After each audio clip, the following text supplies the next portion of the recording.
সোফায় বসে TV on করতেই দেখলাম আমাকে আর বাবাকে একসাথে খবরে দেখাচ্ছে, আর রিপোর্টার বলছে উনি হলেন চৌধুরী সাহেব। উনার টাকার পাহাড় থাকলেও উনার সন্তান আজ অবহেলিত।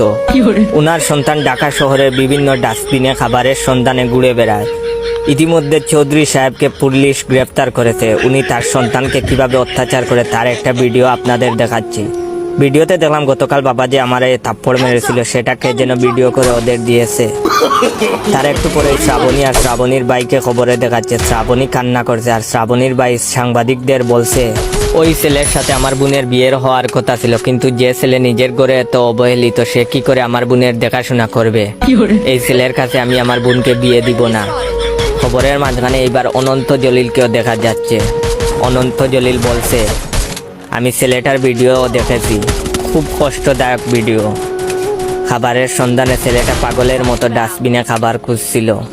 আমি কথা দিচ্ছি আমি ছেলেটার কর্মসংস্থানের ব্যবস্থা করব। না আর সহ্য করা যায় না। আমি টিভিটা বন্ধ করে তাড়াতাড়ি থানায় গেলাম। অনেক কষ্টে বাবার জামিনের ব্যবস্থা করলাম। ওসি সাহেব আমাকে দেখে কাঁদতে কাঁদতে বলল এমন সন্তান যেন ঘরে ঘরে জন্মায়। বাবা এত অত্যাচার করার পরেও বাবাকে মুক্ত করতে সন্তান ঠিকই এগিয়ে এসেছে।